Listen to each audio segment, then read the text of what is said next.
ẹ̀yin èèyàn eléyìí má sì tún lágbára o eléyìí tún gbẹnu tán eléyìí tún kà mọ̀mọ̀ gbajúmọ̀ òṣèré tíátà obìnrin actress Bisola Badmus tó tún jẹ́ kan lára àwọn obìnrin tó ti bímọ fún Alhaji Wasiu Ayinde ó ti open up ó ti ṣàlàyé lẹ́kùnrẹ́rẹ́ nípa irú àìsàn tó dààmú ẹ̀ ní àgọ́ ara kábíyèsí elédùnmarè ẹ̀yin èèyàn mi nígbà tí actress Bisola Badmus pẹ̀lú àbúrò ẹ̀ tí wọ́n tẹnu bọ̀rọ̀ nínú fọ́nrán yìí tí wọ́n kọ́ tí wọ́n rò nípa bí àìsàn igan ṣe bẹ̀rẹ̀ sí gbajúmọ̀ òṣèré tíátà Bisola Badmus ní ara lọ́dún náà bí ọdún 2 sí 3 àbúrò Bisola jẹ́ ó di mímọ̀ wípé kódà ibi tí àìsàn ibà Bisola Badmus tó bá a fínra dé ọ̀tá rẹ̀ gan ti ń run ilẹ̀ pa ó ní àìsàn tí wọ́n pè ní brain tumor ló ń da Bisola Badmus láàmú tó sì jẹ́ pé kò tiẹ̀ jẹ́ ó rántí nǹkan kan mọ́ bó wọṣọ sọ́rùn kò ní rántí kọ́lọ̀ aṣọ tó ń wọ̀ bó wọ bàtà sẹ́sẹ̀ gbọ́n bí léèrè pé kí n kọ́lọ̀ bàtà tó wọ̀ kò ní mọ̀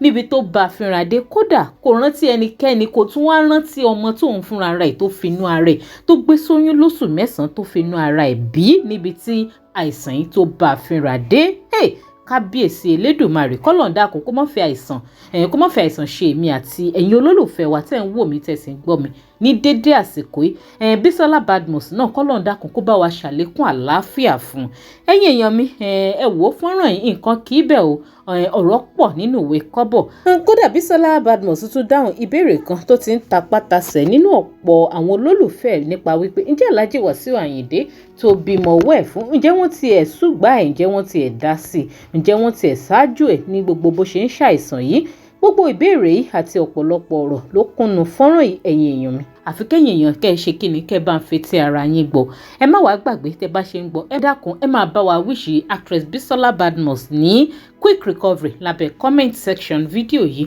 òun rèé ẹ jẹ́ ká jọ gbọ́ gbogbo àlàyé tó ṣe. mi ò lè kọ mi ò lè kà mo máa ń gbàgbé nǹkan wọ́n sọ fún mi pé brain tumor ni. brain tumor. yeah brain tumor ó take time kí n tó dá ọmọ mi mọ̀. Take time. Kẹ́ dá ọmọ yín mọ̀. Yes, as bad as that. A few years ago, you lost your mom, your dad, and àbúrò mi. Kí ló ṣẹlẹ̀ sí? Ó bá fò mí jù. Àdùnní ló máa wọṣọ, ló máa wọ aago, ló máa wọ jewelry, ló máa gbé bag. But tá bá dọ́dọ̀ neurologist, tó bá bẹ̀rẹ̀ pé what color is this? Àdùnní kàn máa ní ìmọ̀. Kọ́lọ̀ ṣáà má fàìsàn ṣe wá ó lágbára. Industry mi wọ́n ṣe púpọ̀ wọ́n gbìyànjú agbára wọn. There was this thin long needle to pass through her back. Then I was pregnant with my little baby. Èmi ni mo dì wọ́n mú lẹ́yìn báyìí. The neurologist fún mi ní signal pé kí n má jẹ́ kí wọ́n mọ̀. Èmi tí mo dì wọ́n mú gan mo ti dùn mí. You know the funniest part? The question she was asking me that day is ṣé mo wà okay? Mo ní ẹ wà okay. Fluid kékeré tó kọ́ra gbà yẹn I think is 1.2. Wow. Lọ fi lọ ṣe test kàṣẹ tó wá mọ̀ pé brain tumor ni. Baby daddy yẹn ni tẹ́ bímọ fún ṣé wọ́n mọ̀ pé sick rárá? Kò kọ́kọ́ mọ̀ so ìgbà tó ti mọ̀ wọ́n gbìyànjú agbára wọn. On her birthday she saw death wọ́n rí ikú báyìí wọ́n ti ń rìn lẹ́pa. 3 years now. 3 years ni brain tumor yẹn ti bẹ̀rẹ̀. So I left the house, I put a call through. And the next thing, I think I called twice before she could pick. And the next thing she told me on phone is, Joe, ma bonle bye bye. I was already shivering. I'm like, kí ló ń ṣẹlẹ̀? Mo padà sílé, mi ìwẹ̀ láàárọ̀ ọjọ́ yẹn tí mo fi dọ́dọ̀ wọn. Bí mo ṣe wọlé, the first thing tí Àdùnní kọ́kọ́ sọ fún mi ni pé mi ò rántí nǹkan kan mọ́. She burst into tears. And I couldn't control it. We're both crying.